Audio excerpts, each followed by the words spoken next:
बिस्मिल्लाहिर्रहमानिर्रहीम। अस्सलाम वालेकुम नादरीन, आप यूट्यूब चैनल देख रहे हैं। मैं इमरान खान हूँ। नादरीन, पाकिस्तानी मीडिया में ये बात रिपोर्ट हुई है और इस बात की कंफर्मेशन आ रही है कि खैबर पख्तूनख्वा की हुकूमत ने ऑपरेशन की मंजूरी दे दी है, यानी ऑपरेशन की हमायत कर दी है। जो ऑपरेशन हो रहा है खैबर पख्तूनख्वा में, बाजोड़ के इलाके में, मोहबन के इलाके में जो कार्रवाइयाँ हो रही हैं वज़ीरिस्तान में, उस पर खैबर पख्तूनख्वा की हुकूमत ने लब्बैक कह दिया है वफाकी हुकूमत के साथ मिलकर। हालांकि खैबर पख्तूनख्वा की हुकूमत जो है वो ये चीज़ छुपाना चाहती है, लेकिन नेशनल मीडिया पे अब ये चीज़ चल रही है। और यही दावा जो है ये तलाल चौधरी साहब ने किया है, जो वज़ीर मुमलिकत हैं दाखिला के। उन्होंने कहा कि हम ऑपरेशन जो कर रहे हैं खैबर पख्तूनख्वा में, ये हुकूमत को ऑन बोर्ड लेकर कर रहे हैं। फिर उन्होंने दहशतगर्दी का बताया कि बहुत दहशतगर्दी हो रही है, टारगेटेड ऑपरेशन भी हो रहे हैं। और ये 2 तहसीलों के अंदर उन्होंने ये क्लियर किया कि 2 तहसीलें हैं खैबर पख्तूनख्वा की जहां पे ये ऑपरेशन किया जा रहा है, और खैबर पख्तूनख्वा की हुकूमत को ऑन बोर्ड लेकर ये ऑपरेशन किया जा रहा है। तो एक तो ये इनका दावा है। दूसरी तरफ पाकिस्तान में ये कंफर्मेशन भी आ गई है कि खैबर पख्तूनख्वा की हुकूमत ने ऑपरेशन की हमायत कर दी है कि ठीक है जी, आप ऑपरेशन करें खैबर पख्तूनख्वा के इलाकों में। लेकिन दूसरी तरफ जो खैबर पख्तूनख्वा की हुकूमत या वहाँ के वज़ीर आला के स्टेटमेंट हैं वो बहुत अजीब हैं। यानी कल का बयान अगर मैं आपके सामने रखूँ तो गंडापुर साहब ने ये कहा था कि ना किसी ऑपरेशन की इजाज़त दी गई है और ना ही खैबर पख्तूनख्वा में कोई ऑपरेशन हो रहा है। आज वो ये कह रहे हैं कि जी टारगेटेड कार्रवाइयाँ हो रही हैं, ये ऑपरेशन नहीं है। थोड़े दिन पहले अली अमीन गंडापुर कह रहे थे कि ये जंग है और ये जंग हम ही जीतेंगे। और अब भी एक और स्टेटमेंट आ गया, लेकिन अली अमीन गंडापुर ने कहा था कि किसी का बाप भी ऑपरेशन नहीं कर सकता, किसी का बाप भी ऑपरेशन नहीं कर सकता, ये अली अमीन गंडापुर ने कहा था। फिर नकवी एंड कंपनी ने कहा कि किसी का बाप भी हमें ऑपरेशन से नहीं रोक सकता। और अब खबर आई है कि खैबर पख्तूनख्वा की हुकूमत ने बाजोड़ ऑपरेशन की हमायत का फैसला कर लिया है। इसकी कंफर्मेशन जो है वो वज़ीर मुमलिकत बराए दाखिला तलाल चौधरी साहब ने भी दे दी है। और गंडापुर साहब जो हैं वो मुंह से तो कहते हैं कि मैं किसी ऑपरेशन का हमायती नहीं हूं, लेकिन प्रैक्टिकली वो कर्फ्यू भी लगाते हैं, वो वहां पे नकल मकानी भी करवाते हैं। जो लोग नकल मकानी कर गए ऑपरेशन की वजह से, यानी टारगेटेड ऑपरेशन तो ये होता है ना कि एक गली में ऑपरेशन है या एक इलाके में छोटे से एरिया में ऑपरेशन है, तो वहां से नकल मकानी तो नहीं होती। अब जितने बड़े पैमाने पर नकल मकानी हो रही है, ये तो किसी बड़े मिलिट्री ऑपरेशन में ही होती है। फिर वो कहते हैं कि हर खानदान को हम 50,000 रुपया भी देंगे। यानी डिनाइल में रहकर अली अमीन गंडापुर क्या कौम को बेवकूफ़ बना सकते हैं? लोगों को बेवकूफ़ बनाएंगे, कल को लोग आपको वोट ही नहीं डालेंगे, लोग आपकी शक्ल भी नहीं देखना चाहेंगे कि जनाब ये तो हमें बेवकूफ़ बनाता था। नवाज शरीफ ने यही किया ना, बेड़ा गर्क हो गया। बाकी लोगों ने भी ये किया जिनका बेड़ा गर्क हो गया सियासत में, क्योंकि लोग पाकिस्तान के इतने भोले नहीं है कि आप उन्हें कहेंगे ऑपरेशन नहीं हो रहा और साथ साथ आप ऑपरेशन करते भी चले जाएंगे। बहरहाल वहां पे ऑपरेशन हो रहा है और सूबाई हुकूमत की मर्जी से हो रहा है। अब नाजरीन आप ये देखें कि बाजोड़ के जो मनाजिर आ रहे हैं वो इंतहाई दर्दनाक हैं, बहुत ही तकलीफ दे मनाजिर हैं जो बाजोड़ से और ऑपरेशन ज़दा इलाकों से निकलने वाले लोगों के जो मनाजिर हैं वो बड़े खौफनाक हैं। गुल ज़फ़र खान साहब ने बच्चों की लाशें शेयर की हैं अपने एक्स अकाउंट के ऊपर। उन्होंने पोस्ट करते हुए लिखा कि ये है रियासत पाकिस्तान का टारगेटेड ऑपरेशन। यानी गंडापुर कह रहे हैं कि टारगेटेड ऑपरेशन है और टारगेटेड ऑपरेशन की हमायत कर रहे हैं, जबकि गुल ज़फ़र ये कह रहे हैं कि ये है रियासत पाकिस्तान का टारगेटेड ऑपरेशन। मेरे बाजोड़ के 2 बच्चे और इनकी मां कल तोप के गोले से शहीद हो चुके हैं। फिर यहां पे जो है वो ज़ुबैर अली खान साहब ने एक ट्वीट शेयर की है और वो ये बताते हैं कि जो लोग बाजोड़ में शहीद हुए माटर गोला गिरने से, इन 3 अफराद को दफनाने के बजाय अवाम ने इनकार कर दिया और एहतजाजन लाशों को मामूद बादशियाह रवाना करके एहतजाज करने का ऐलान किया। अब ये कोलेटरल डैमेज या सिविलियन की जो शहादतें हैं वो भी हो रही हैं। कितना नुकसान हुआ अभी तक खैबर पख्तूनख्वा में अवाम का, इसके बारे में शानदाना गुलजार साहिबा ने एक ट्वीट किया है और उसमें कुछ तफसीलात बताई हैं कि खैबर पख्तूनख्वा में अवाम का ऑपरेशंस के नतीजे में या जो पॉलिसीज़ हुकूमत की हैं ऑपरेशंस को लेकर, उनके नतीजे में कितना नुकसान हुआ। पख्तून नस्ल कुशी वो लिखती हैं 9,237 बड़े धमाके किए गए खैबर पख्तूनख्वा में डालड़ी जंग में 76,584 पश्तून शहीद हो गए। लगभग 76,584 ये लोग शहीद हुए हैं पश्तून। लैंड माइन से 7,538 बच्चे माजूर हो गए हैं। बहुत बड़ी तादाद है, 7,500 बच्चे माजूर हैं जिनका पाँव जो है वो लैंड माइन्स के ऊपर आ गया खेलते हुए। 7,600 अफराद जबरी तौर पे लापता हैं। ये बहुत बड़ी तादाद है। ये तो बहुत बड़ा दावा है जो शानदाना गुलजार साहबा ने पोस्ट किया है। 7,600 अफराद जबरी तौर पे लापता हैं। 1,734 कबायली मुशरान ज़बा किए गए। 200 धमाके नमाजियों भरी मसाजिद में किए गए हैं। यानी जो दहशतगर्दी के वाक़यात हुए इनमें 200 धमाके मसाजिद के अंदर हुए हैं। 3,70,000 घर और मसाजिद मस्मार हो गई हैं। और खैबर पख्तूनख्वा के 10 लाख एकड़ ज़मीन पर आर्मी का कब्जा हो चुका है। ये भी एक डाटा बहुत बड़ा है। 2,17,000 पख्तूनों के शनाख्ती कार्ड ब्लॉक हो चुके हैं और 57 लाख पश्तून बेघर हो चुके हैं। और साथ ही आखिर में वो ये बताती हैं कि 25,000 दुकानें भी ज़ाया हो चुकी हैं या मस्मार हो चुकी हैं। ये डाटा उन्होंने कॉपी करके लगाया है शानदाना गुलजार साहबा ने। तो खैबर पख्तूनख्वा ने तो बहुत तकलीफ बर्दाश्त की है। जो मनाजिर वहाँ से आ रहे हैं वो बहुत दर्दनाक है। मैं अभी एक वीडियो देख रहा था, उसमें बच्चे बैठे हुए मासूम और भूखे हैं। वो उन्होंने हाथों में खाली प्लेटें पकड़ी हुई हैं और इंतज़ार कर रहे हैं इनमें कोई सालन, रोटी, चावल, कोई चीज़ डाली जाएगी हुकूमत की जानिब से। और उन्हें वहाँ पे सामने खड़ा हुआ एक आदमी जो किसी तंजीम का है वो लेक्चर दे रहा है, उन्हें बता रहा है। तो ये बच्चों की भूख है और भूखे शख्स को लेक्चर देना ये तो बड़ा आसान होता है। इन्हें खाना चाहिए और सूबाई हुकूमत ने कोई इज़्ज़तदार तरीका नहीं अपनाया इन्हें खाना खिलाने का। यानी बच्चे इतनी तकलीफ़ में हैं लेकिन किसी के कानों पे जूं तक नहीं रेंगती, किसी को कोई परेशानी नहीं होती। हालांकि इमरान खान साहब ने कहा था कि ऑपरेशन से नफरत जन्म लेती है। जब ऑपरेशन होता है तो उससे दहशतगर्दी बढ़ती है, कम नहीं होती। हाँ, आपको लॉ एंड ऑर्डर मेंटेन करना होता है, मकामी पुलिस को तगड़ा करना होता है, आपने पॉलिटिकल सलूशन चीज़ों का ढूंढना होता है और फिर आप बड़े तरीके से दहशतगर्दी को कंट्रोल करते हैं। लेकिन पाकिस्तान तरीके इंसाफ गंडापुर को छोड़कर, उनकी गवर्नमेंट को छोड़कर, वो ये बात कहती है कि ये दहशतगर्द बाकायदा बाई डिज़ाइन यहाँ पे लाए गए हैं और अब इन दहशतगर्दों से लड़ाई के बहाने मकामी आबादी को वहाँ से निकाला जा रहा है, नकल मकानी करवाई जा रही है। और फिर उनका दावा है कि नकल मकानी जब लोग कर जाएंगे तो दहशतगर्द भी साइड पर हो जाएंगे और एक ऑपरेशन के बहाने वहां पे मादनियात पे कब्जा हो जाएगा, या जो कुदरती वसाइल हैं खैबर पख्तूनख्वा के अवाम के, उनके ऊपर कब्जा हो जाएगा। अब ये पाकिस्तान तहरीक इंसाफ का मानना है कि ये डॉलरों के लिए एक जंग है, मादनियात के लिए एक जंग है। और ये तहरीक इंसाफ ही नहीं कहती, ये बात ANP भी कहती है, ये बात फजलुर रहमान साहब की पार्टी के लोग भी कहते हैं, ये बात जो है वो वहाँ की डिफरेंट पॉलिटिकल पार्टी या पासून वाले हैं, अमन जरगा वाले हैं, ये तकरीबन सारे लोग यही बात कहते हैं। PTM भी यही बात कहती है, पश्तून तहफ़्फ़ुज़ मूवमेंट वाले वो भी यही बात कहते हैं।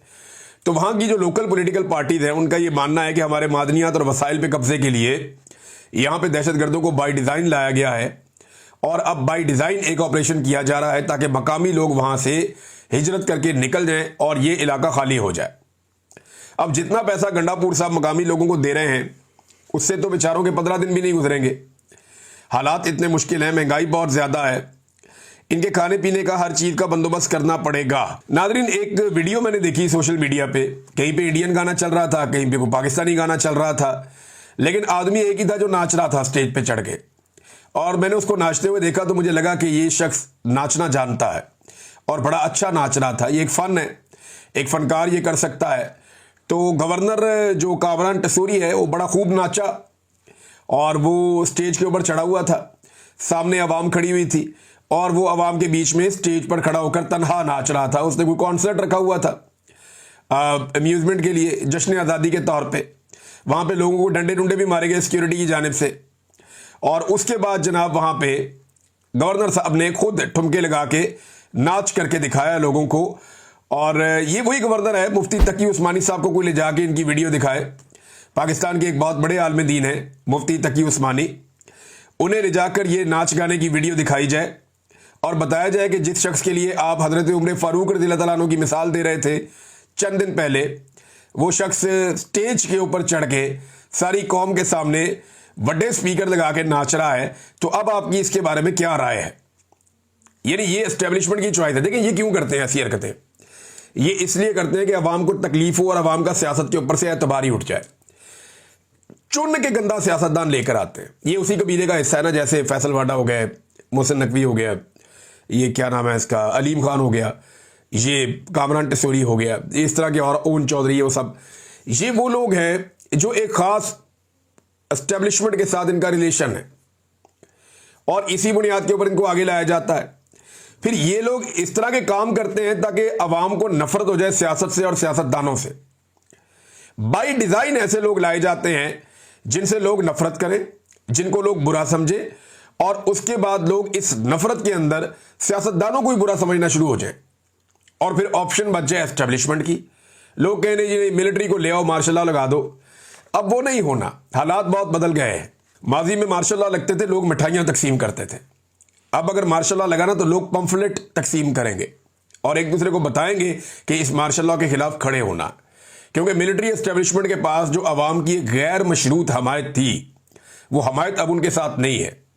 और इस तरह के कार्टूनों को मुतारिफ करवाकर, उनको नाचता हुआ दिखाकर और इस किस्म की हरकतें करवाकर, यानी बाजोड़ में खून बह रहा है। पाकिस्तान में ऑपरेशन चल रहा है, दहशतगर्दी कंट्रोल नहीं हो पा रही, पूरा बलूचिस्तान बंद पड़ा हुआ है।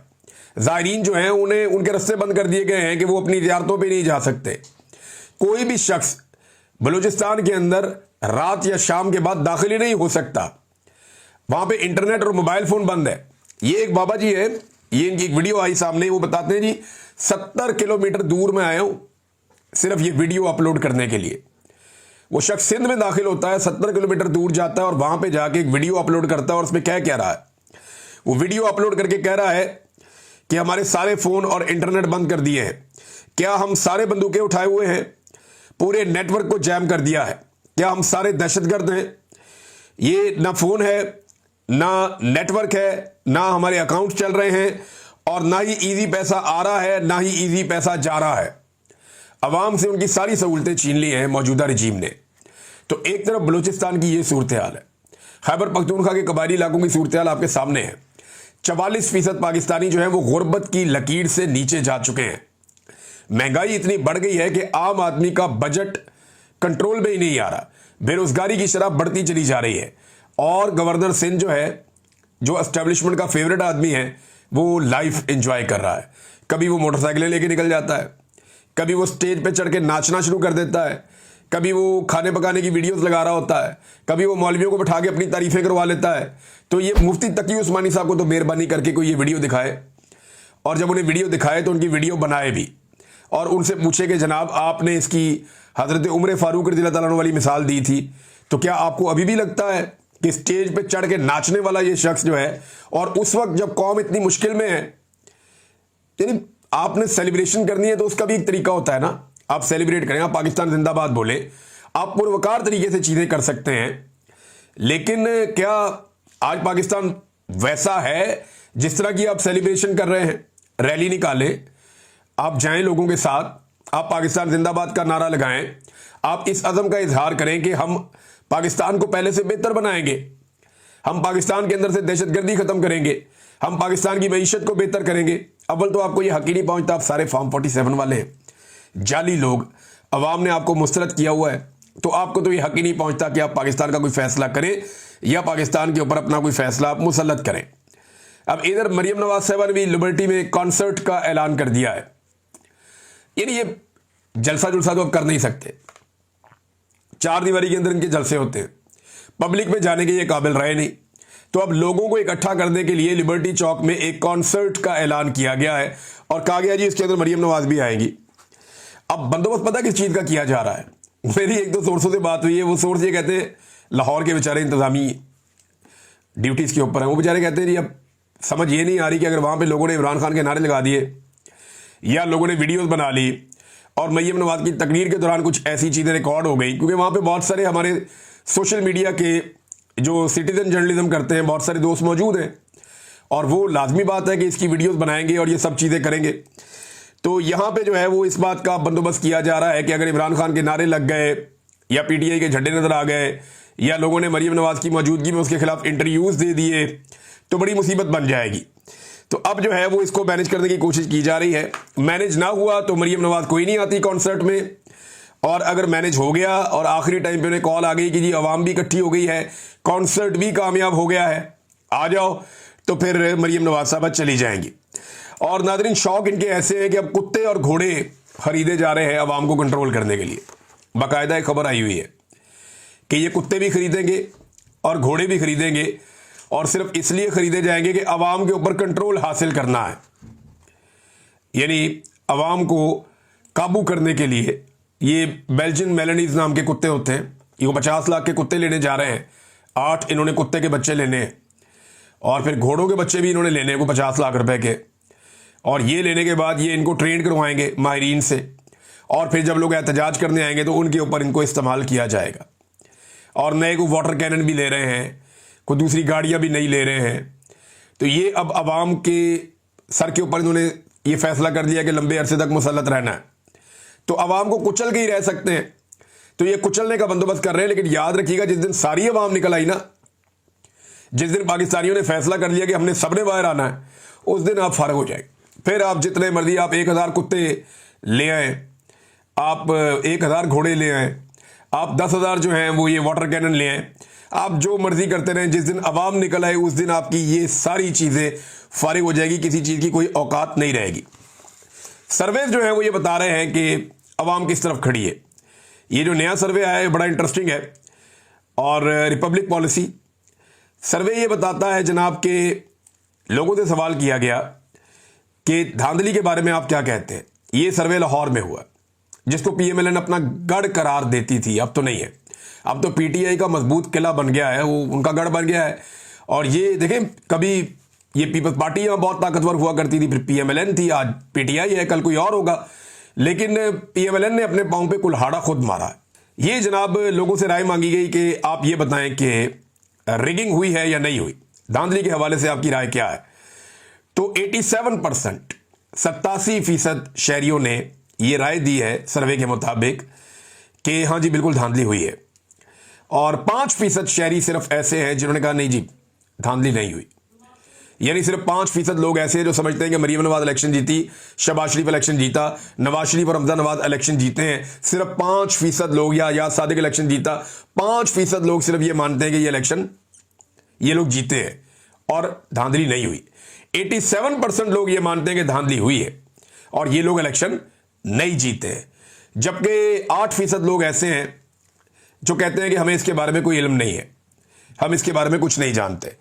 तो नादरीन, ये है टोटल सूरत हाल। सर्वे मैंने आपके सामने रख दिया। अब आपको मैं सिर्फ एक इमरान खान साहब के ट्वीट का एक हिस्सा पढ़ के सुना देता हूं, और ये मैं आपको इसलिए सुना रहा हूं कि बहुत सारे लोग बहुत सारी बातें कर रहे हैं कि पता नहीं एहतजाज हो रहा है या लोगों ने निकलना किस लिए है या जश्न हो रहा है। एक्चुअली क्या हो रहा है ये मैं आपको एक ट्वीट पढ़ के सुना देता हूं, ये आप सुन लीजिए। इमरान खान साहब के ट्वीट का एक पैराग्राफ था जो आखिरी ट्वीट उन्होंने किया, जिसमें उन्होंने तारीफ की सारे पाकिस्तान की निकलने पर 5 अगस्त को। उन्होंने कहा कि हमारी तहरीक का अगला अहम दिन 14 अगस्त है। यह वो दिन है जब हमारे आबाओ अजदाद ने कुर्बानियां देकर अंग्रेजों से तो आजादी हासिल कर ली थी, लेकिन कौम आज तक हकीकी आजादी से महरूम है। इस मुल्क में जब तक आइन और कानून की बहाली नहीं होगी आजादी नहीं मिलेगी। 14 अगस्त को वतन अजीज में जारी फस्तायत के खिलाफ पूरी कौम एक मरतबा फिर भरपूर अंदाज में निकले। ये नादरीन इमरान खान साहब का पैगाम है पाकिस्तानी कौम को। दूसरा नादरीन, मैंने पहले आपसे अर्ज किया था, मैं जगह आपको बता देता हूं, एग्जैक्ट हम लोकेशन भी शेयर करेंगे। और इंशाल्लाह पाकिस्तानी बहुत बड़ी तादाद में आते हैं, वो पाकिस्तान की आज़ादी को सेलिब्रेट करते हैं, पाकिस्तान के झंडे लेकर आते हैं। 14 अगस्त हमारे लिए एक बड़ा ही तारीखी दिन है, और मैं अपने बहुत सारे साथियों के साथ, बहुत सारे दोस्त हैं, साबिर शाकिर साहब भी हैं और भी दोस्त हैं, हम सब विंसलो पे जाएंगे वहाँ पे, क्योंकि साबिर शाकिर साहब गुज़िश्ता 2-3 साल से उन्होंने बड़ा मुश्किल टाइम यहाँ पे देखा, बाकी सहाफ़ियों ने भी देखा। तो मैंने उनसे कहा कि निकलो, आज़ादी का दिन है, हम सब चलते हैं, चल के जो है वो पाकिस्तान का परचम उठाते हैं, पाकिस्तान जिंदाबाद का नारा लगाते हैं, इस अज़म के साथ कि हमारा पाकिस्तान पहले से बेहतर होगा। तो विंसलो का इलाका है और ये 8 बजे के बाद हम लोग सब इकट्ठे होंगे। लोकेशन क्या होगी ये भी हम शेयर कर देंगे, लेकिन ये रात 8 बजे के बाद हम लोग सारे वहाँ पे होंगे और ये एरिया है विंसलो का, और 14 अगस्त की रात इंशाल्लाह मैनचेस्टर में।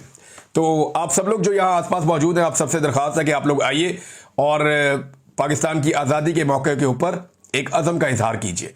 अब तक के लिए इतने, अपना ख्याल रखिएगा, अपने चैनल का भी। अल्लाह हाफ़िज़।